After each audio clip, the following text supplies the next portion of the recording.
concentration is spiritual healing. Your degree is in what now? Jessica with the Racist Incident Helpline. Can I help you today? I'm raising 3 teenagers, and they think that we are the most strict. And I want you to tell me, are we strict or not? Conservatives hilariously troll Canada's new hate speech hotline. A once prestigious medical journal embraces woke pseudoscience. Yet another college brings back self-segregation. And a TikToker goes viral for being a strict mom.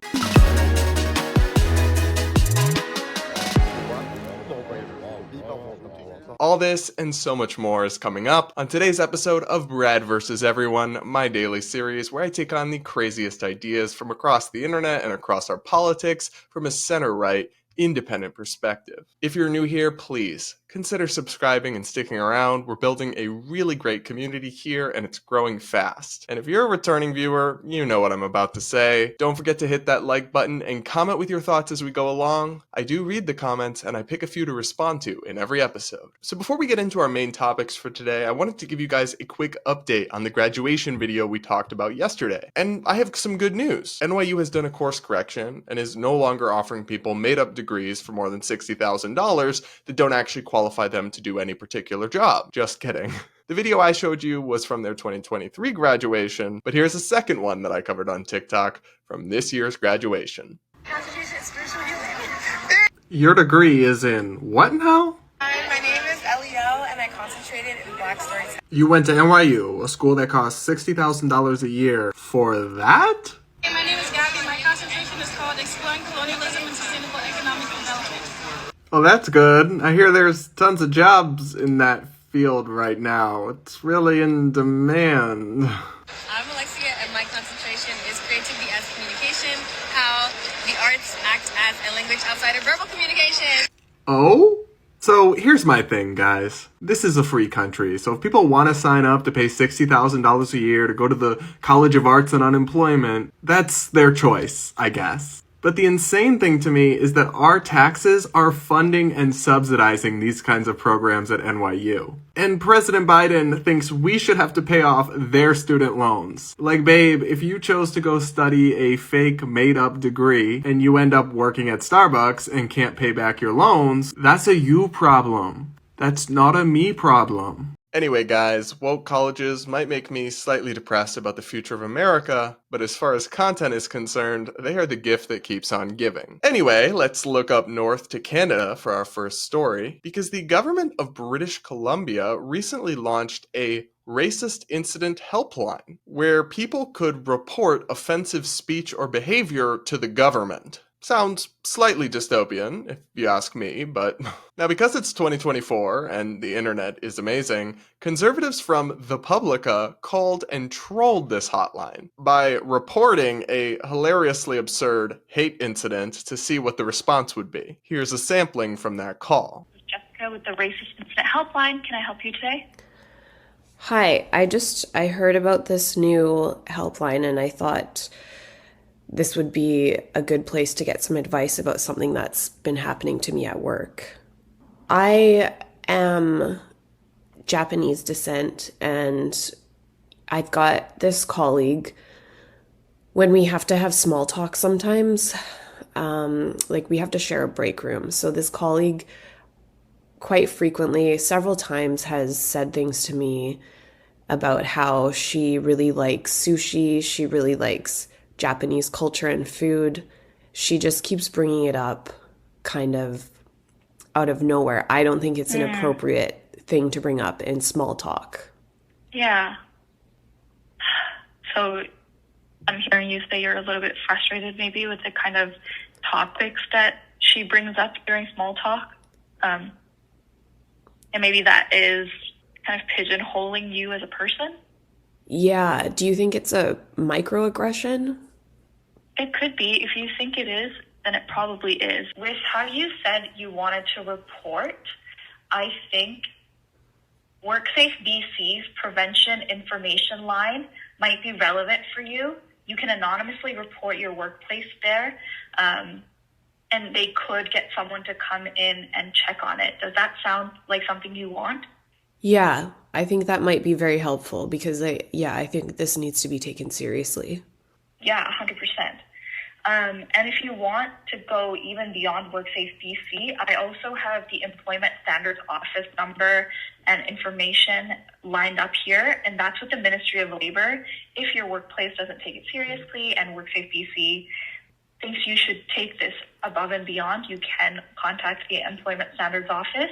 So the first hilarious part to me was that I assumed this sushi story was made up, right? And it is made up in this case. The person reporting this didn't actually experience it. But they based it on a real complaint made by a professor in the United Kingdom. Which, gosh, if you're at this level of complaining about the most petty minor things must be pretty darn good. Now, as far as this hotline is concerned, I have some thoughts. Of course, actual racism is vile and should be socially condemned. But this is not something the government should be involved in, collecting hate speech tips and sanctioning or reporting people for investigation by the government. In a free society, people have to be free to say offensive things. And the government, which is an institution with a monopoly on the lawful use of force, shouldn't be coming after people because they said something that hurts other people's feelings. The chilling effect that this could have on free and open speech is obvious. When your coworkers could report you for an off-color joke to the state, getting a whole investigation launched into your workplace and causing huge headaches for you, you're not going to say what's actually on your mind. You're going to censor yourself. And all this in exchange for what exactly? Actual racist discrimination is already illegal under civil rights law in America and in Canada. We don't need an extra layer of government nanny statism to report bad jokes or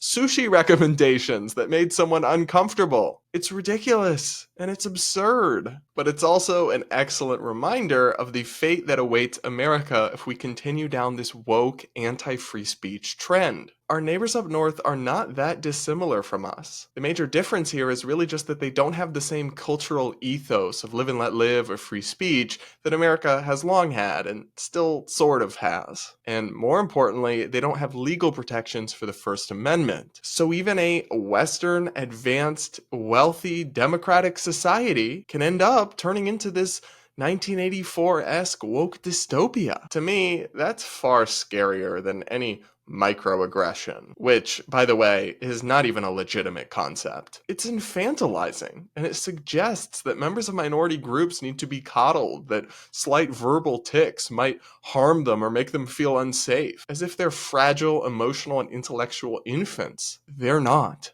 And they don't need your woke paternalism. Plus, if I was a resident of British Columbia, I would be so mad that my tax dollars were being spent on something this stupid, this pointless, and this harmful. But that's just my take. Let me know what you think in the comments, especially you Canadians out there. I know some of you secretly watch me and hope the government doesn't notice and lock you up. I mean, I kid, but how far are we away from that? Give it 10 years. I want to hear from you guys especially, but all of y'all, let me know what you think in the comments of this one. And up next, a once prestigious medical journal has officially gone woke and embraced absolute pseudoscientific nonsense about biological sex. The Lancet is a prestigious medical journal with a long history as an academic institution in America. But as Benjamin Ryan reports, they just issued new guidance to researchers on sex and gender language. And this new guidance is absolute nonsense. For example, one recommendation is that authors should use sex assigned at birth rather than biological sex, birth sex, or natal sex because it is, quote, more accurate and inclusive. But it's not more accurate. Your sex isn't assigned at birth. It's ingrained. It's innate to you. It is observed at birth. If you're saying it's assigned, you're saying it could be reassigned, which it can't. But apparently the editors at this supposedly serious scientific institution actually think it can? Because the second suggestion they've issued says in any given person, sex and gender might not align and both can change. Huh? I get that the way they define gender is that it's like a social presentation, it's a feeling, and it makes sense to me that if you accept that definition, it could change. But sex does not change. Humans fall into one of two sex categories with extremely rare intersex conditions, but even those, they don't change. You're either a human whose reproductive system is oriented towards the production of sperm, or you're a human whose reproductive system is oriented towards producing eggs. You're one of the two, and that doesn't change in human beings. Yet we have this scientific journal saying otherwise. The third recommendation says sex and gender are often incorrectly portrayed as binary, concordant, and static. However, these constructs exist along a spectrum that includes additional sex categorizations and gender identities, such as people who are intersex / have differences of sex development or identify as non-binary. Oh my god.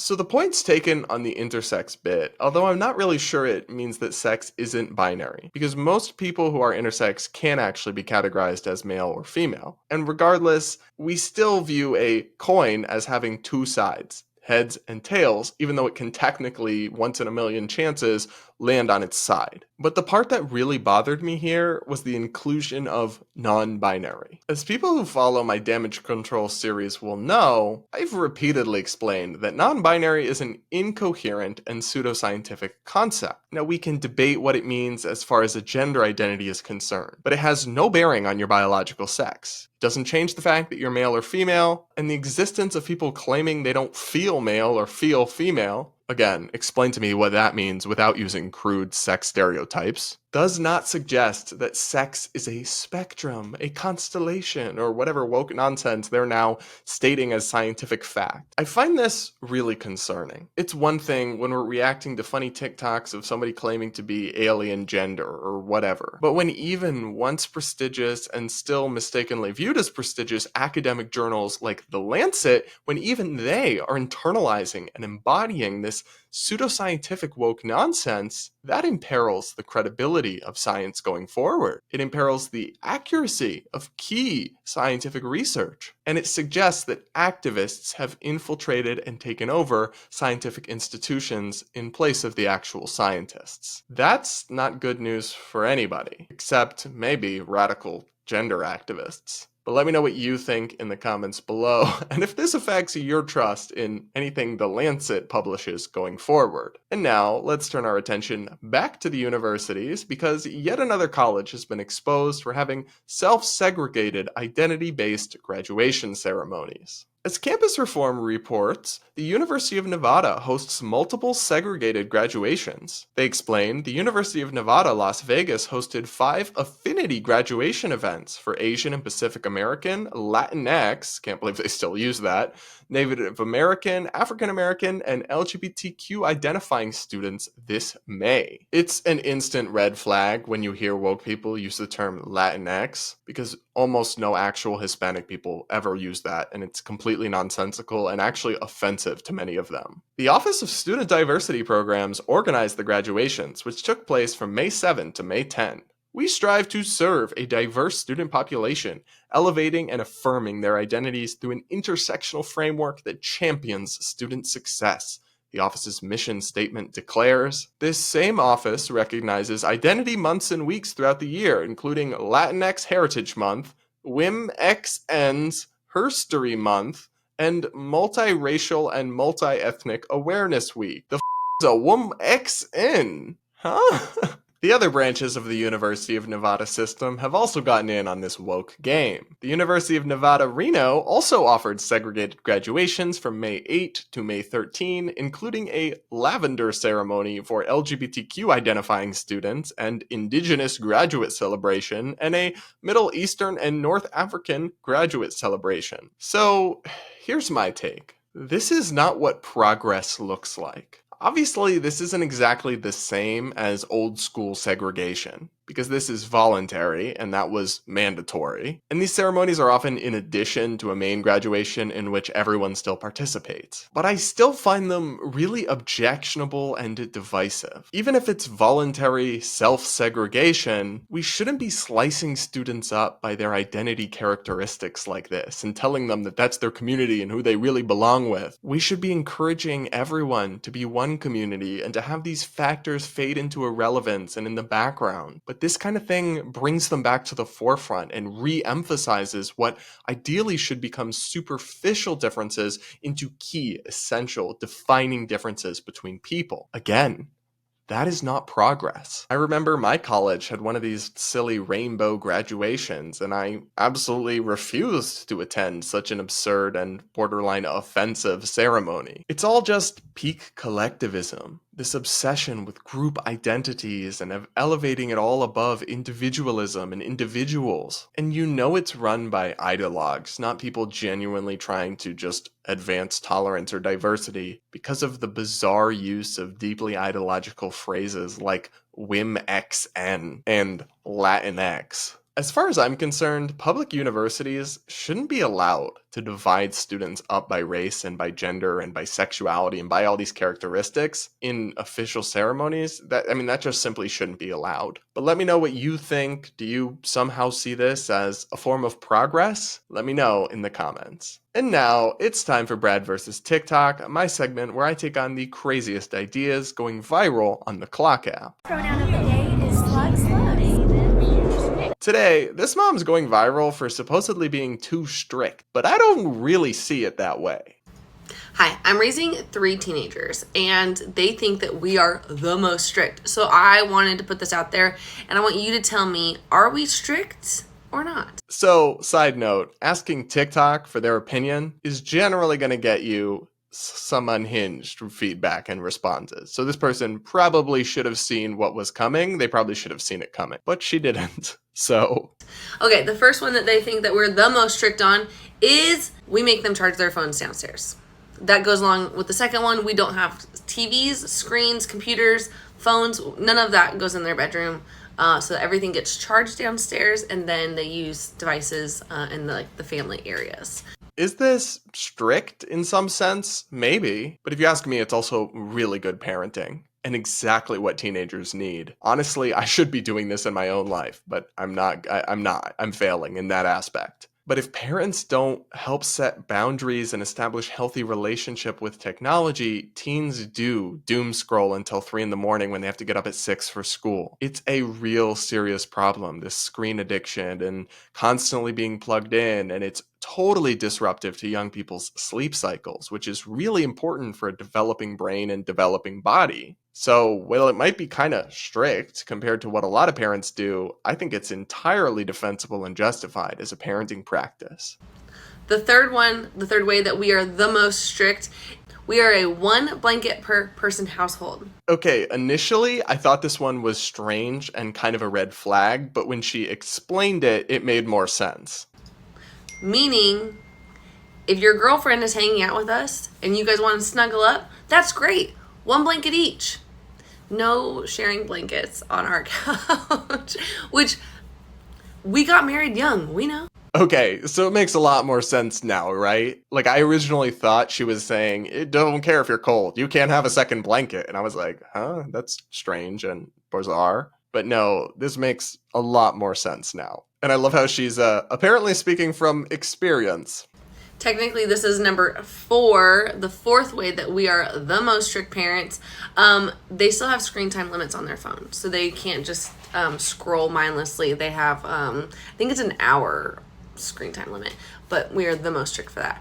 Again, that's really, is it strict? Maybe, but sounds good for them. They don't need more than an hour of TikTok a day. Trust me, that shit rots your brain. It rots my brain, and I do it for your entertainment, so you're welcome. Last way that we are the most strict is we make them tell us their plans before they make them. Wait, do some parents not do that? And they only have to tell you their plans. They don't even have to ask and get permission? Yet that's strict. The world is different, bro. It's different than even a few years ago when I was a teenager. That was not that long ago. And I wasn't telling my parents what my plans were. I was asking. But even just having to inform them is strict? Come on. No, come on. I don't think that we're that strict. I think that a lot of our friends are stricter, but I'd love to know your thoughts. Please weigh in the comments. And I had stricter parents. My mom is here on social media with me. She knows she was strict. She was way stricter than I am. So I'd love to know, what ways were your parents super strict, and are we actually pretty strict? I really don't think she's that strict. I just don't. And to the extent some of her rules are strict, they seem strict in a constructive and healthy way, not in a toxic, controlling, or abusive way. Let me know what you think in the comments of this video. But the comments on TikTok were decidedly not in this woman's favor. You ask if you are strict, people say you are, and you blatantly ignore the responses. Absolutely appalling. You need to get a reality check, lady. An hour screen same time, that's insane. They must feel so isolated and left out. It doesn't matter if your mother was more strict or your friends are more strict. Some of these rules make no sense and their only purpose is to make you feel in control as a parent. Not good rules. I sense no contact in the near future. You can tell from this comments section who is addicted to screens and technology and whose brain has been broken by social media. Because none of these rules sound that extreme or that crazy to me. Even if maybe you wouldn't have the same exact one, really none of them strike me as that far out of bounds or so strict. Oh my gosh. Am I missing something? Let me know in the comments below. And don't forget to hit that like button if you got a kick out of this video, and consider subscribing and sticking around. Now, before we wrap up today's show, I'll read a few of your comments that you left on yesterday's episode. One person says, I don't believe in karma, but I would never test it by lying about my mother dying. Yeah, I don't really think I believe in karma. I can't say I've given it a ton of thought, but I just wouldn't do it because it feels like a slimy thing to do. Like I would feel bad afterwards. Forget about karma, whether what goes around really comes around or not, and I'm pretty skeptical of that. It just wouldn't sit right with me to lie to people about something like that. Another person asks, Brad, why do you keep a bottle of dish soap in that shelf behind you? If you're referring to the two glass things, those are awards I've received.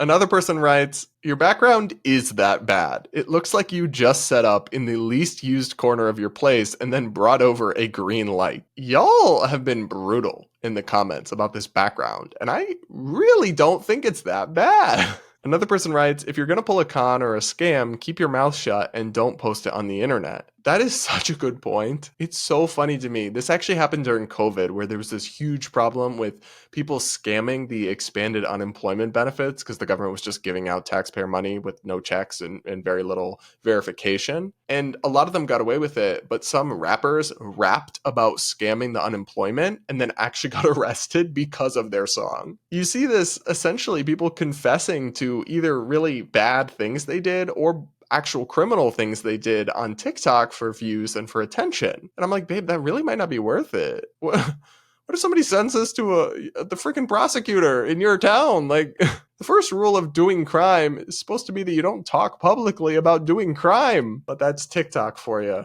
I guess. All right, everybody, that's it for this episode of Brad versus Everyone. Thanks so much for joining me. Please, if you got a kick out of today's episode, don't forget to hit that like button, do comment with your thoughts, and please consider subscribing and sticking around. And with that, we'll talk again tomorrow.